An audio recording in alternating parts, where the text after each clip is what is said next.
And good morning, Newton Falls. Hi, everybody. I'm Dave Lynch. I'm the city manager here for the city of Newton Falls, Ohio, and welcome to another edition of our morning update. The updates that we're doing on Tuesday and Friday mornings only, just to give you some idea of what's been happening here in and around Newton Falls. We started these things as a result of keeping people apprised of how the COVID-19 was affecting our community.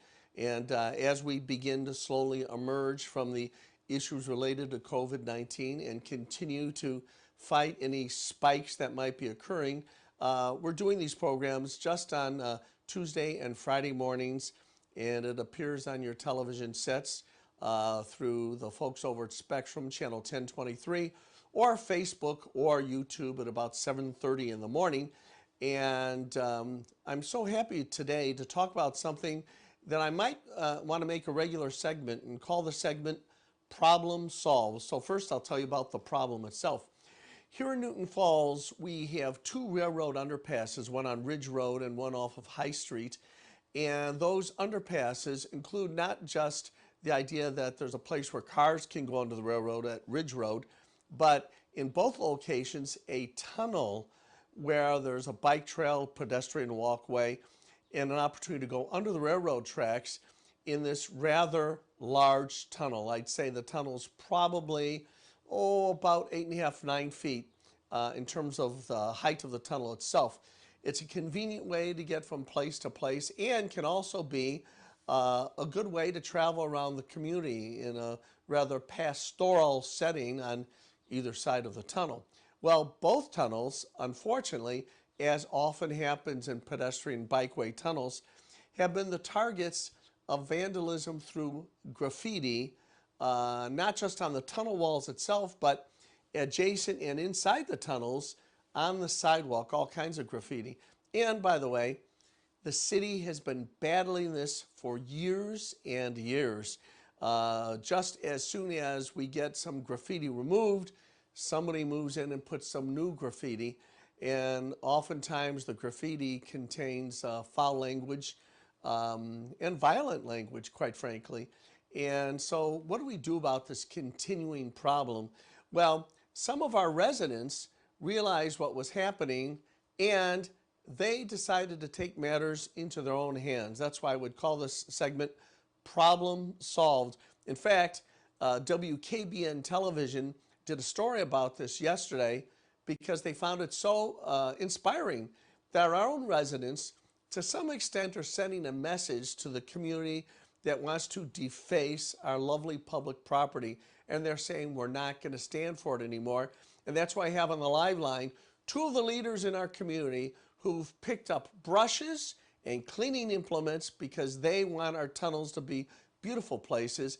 And that is Kim Gregg and Justin Davis. And they're both on the live line right now. Good morning, Kim and Justin. How are you? Good morning. How are you? Great. Good morning, Mr. Lynch. Thanks for having us on. Yeah, thanks so much. Well, let's, if you get Kim's picture up there too, Tom, I'd appreciate it. Let's get them both up there. There we are. Kim, let's start with you. It was a great piece over on WKBN, but as you know, television news tends to compartmentalize every story into a 30 to 60 to 90 second story where you don't get to talk too much. So let's do a more long form interview with you. What got you started on the idea of doing something about this tunnel area? My kids actually, believe it or not, I like to walk my kids around the community, and I had been spoke to before about starting a community crime watch group organization for over here in what I guess people would call the project area. Sure. And me and my fiance Adam, we were walking the other night doing one of our, I guess, your routine watches, trying to check everything out, and he was showing me around some more. And we came across the tunnel, and I saw all the stuff that said pig roast and defund the police and abolish the cops and down with Newton Falls Police Department and watch, pretty much talking about watching the city burn. Yeah. And my kid asked me, like, Mom, why is that pig roasting over a fire? And what are they talking about? And I don't want to explain to a 6-year-old what that means. And so me and my fiance decided that we should go and clean it up. So the next day we went that morning, and him and his mom started cleaning it up for us, and we've just been working on it ever since. Well, it is really fantastic. Justin, what got you to dive into helping us with this project? Well, as you know, I volunteer on the Newton Falls Youth Baseball Softball League, and with the help of you and City Council, sponsors, donors, and the lovely citizens of Newton Falls, we've been in the middle of a revitalization for our downtown park. I thought what you guys did with the new playground equipment was nice. And last year we figured since, we're starting to make the park look really good, we want the surrounding areas to look good as well. So we went over and tackled the Everett Greathouse Memorial Park over in East River Gardens last year, gave that a little facelift. And we decided we were going to try to do one big project a year. So we went around, asked our community, some different problem areas that they thought we had. And, after discussing with you guys, the tunnel was our choice. But the overwhelming response we're receiving for volunteers is amazing. So we might be able to tackle some of these other jobs. We had the tunnel over here on Kirkland Highway by High Street, as you mentioned, that Kim was talking about previously. They just took that initiative on their own, and I happened to stop by last night, and that sidewalk was littered with graffiti, and they have almost all of it off of it already. So, I think it's amazing what they're doing, and it's nice to see our community stepping up and volunteering. Yeah.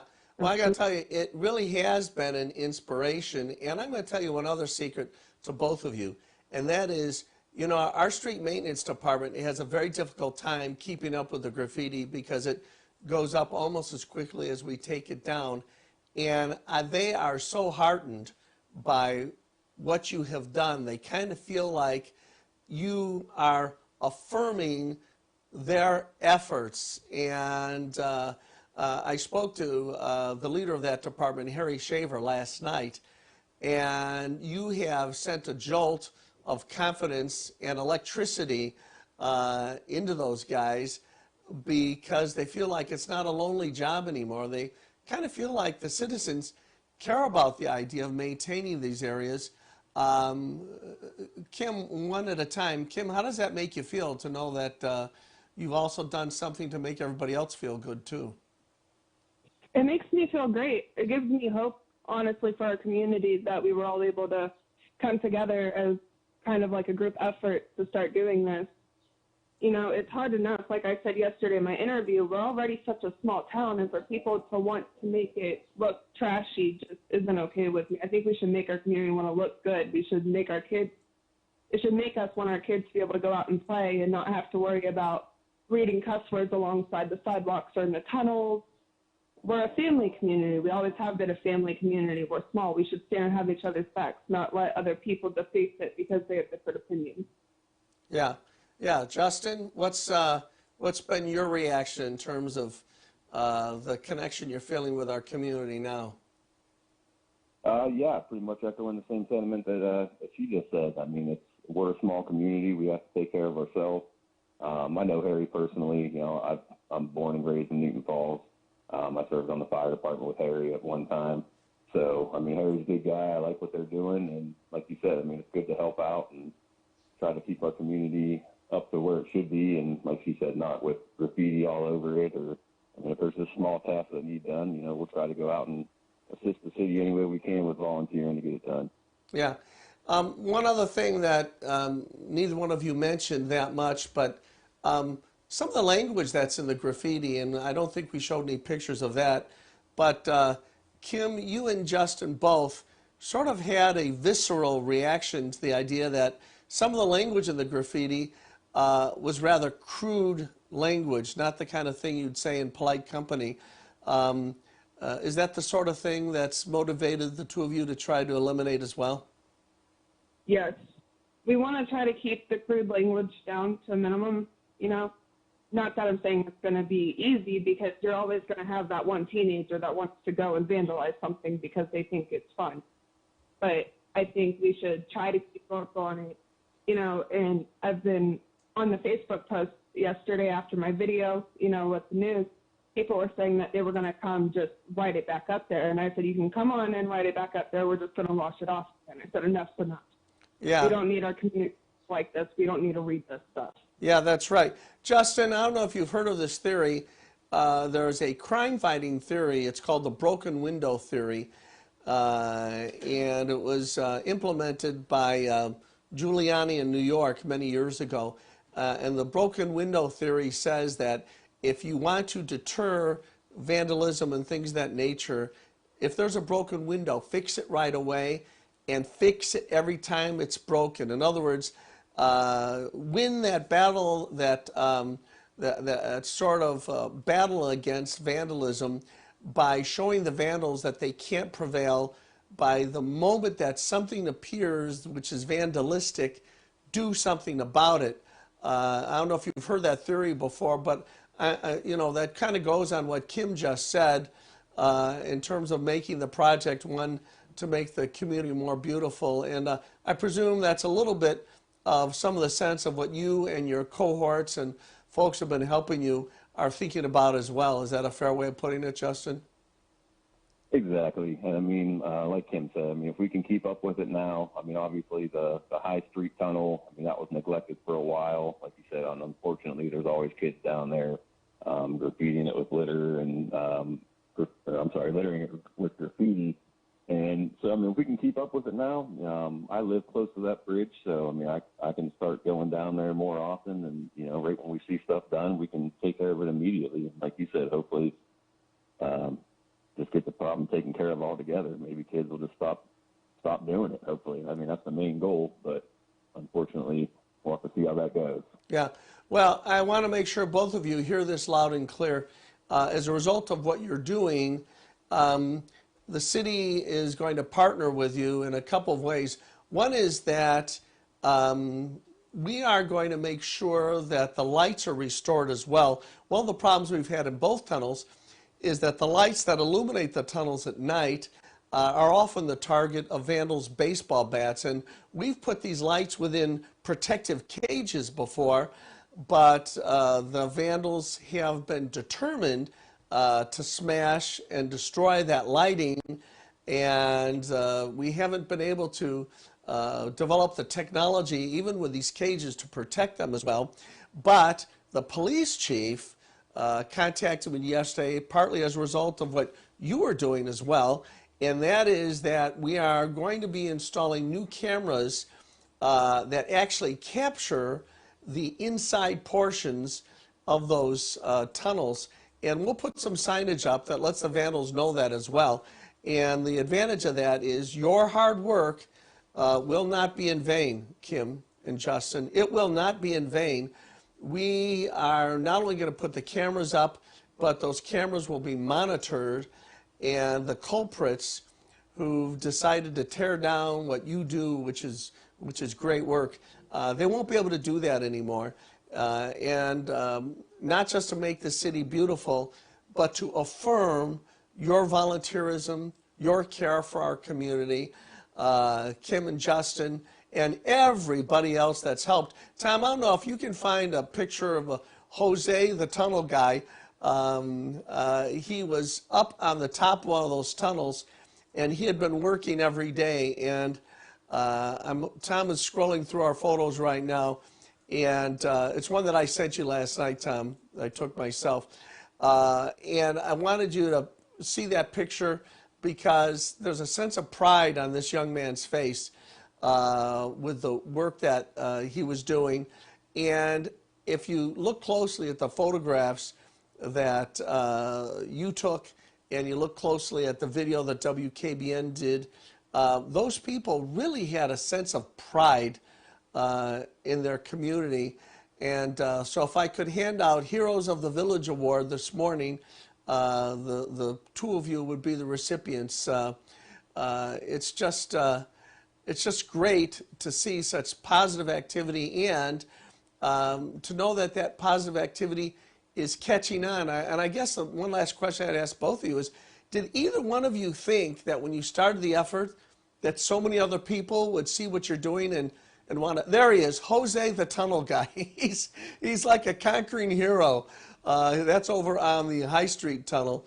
But either way, Kim and Justin, did you ever think that it would be the kind of thing that catches on the way it has? No, I honestly did not. Like I said, we did actually have somebody call the cops on us our first day over there trying to clean it up. Yeah, what's wrong with So- you people? Who do you think you are making things nicer?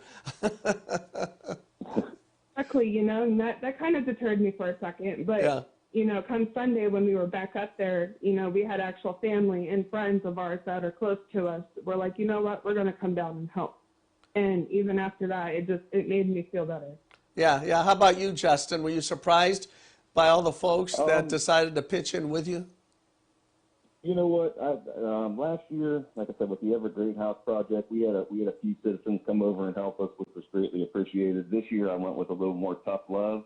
Called out some people on Facebook, and told them, look, this is our community. We're a small community. We got to take care of ourselves, and we need volunteers. So, like I said, the last week and a half, my phone's been blowing up with people willing to donate their time, and that's much appreciated. So that's what it's all about: people helping people.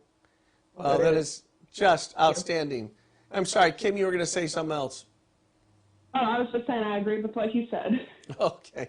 Well, listen, Kim Gregg, Justin Davis, folks, sometimes we think leaders are people that show up at the microphone and bark at the city council at a council meeting. Sometimes we think leaders are people that serve an elected office or appointed office, such as I do as the city manager.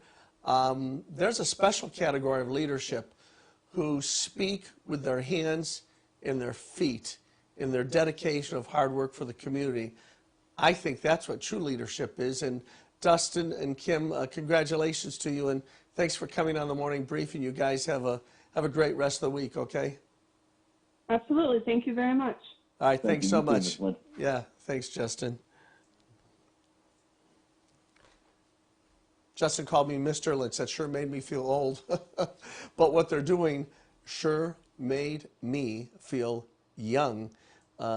Makes me want to go out there in a T-shirt and old Bermuda shorts and a paintbrush and beat up tennis shoes and help them what they're doing. The city is going to put those cameras up, fix the lighting, and we'll also be assisting with some sandblasting. Some of the graffiti is coming off in a more difficult way, and we want to make sure that these folks get all the help that they can possibly get, and that we maintain these areas. And that's where the cameras will come in of tremendous help, because the vandals won't come back if they realize they'll be subject to prosecution. And believe me, the new technology of cameras we have is high definition kind of thing, and we'll be able to catch these folks and stop it from happening again. Certainly the determination of Kim and Dustin deserves at least that much. Well, folks, that brings to a close another edition of our morning briefing. Again, it's on Tuesdays and Friday mornings at 7:30 in the morning. Call the city manager's office if you have questions or comments. 330-872-0806. And this is Dave Lynch saying, as I do at the end of each of these broadcasts, God bless America and God bless the city of Newton Falls.